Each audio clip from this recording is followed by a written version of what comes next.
సాధారణంగా బావిలు అంటే నాకు తెలిసినంత వరకు అయితే రాళ్ళతో కట్టడం అయితే చూశాను. బట్ అయితే ఫస్ట్ టైం నేను చూసింది అయితే ఇటుకల బావిని అదే ఫస్ట్ టైం చూశాను.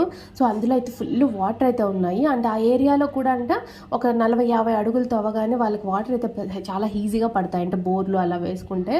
అండ్ ఆ బావిలు చూడండి ఇటుకలతో కట్టారు. అండ్ అంటే లోపలికి దిగడానికి బావిలు స్టెప్స్ లాగా పెడతారు కదా. సో సేమ్ దీంట్లో కూడా అలానే పెట్టారనమాట. అంటే రాళ్ళతో పెట్టారు, ఒక 2-3 రాళ్ళు అలా కనిపిస్తున్నాయి బయట.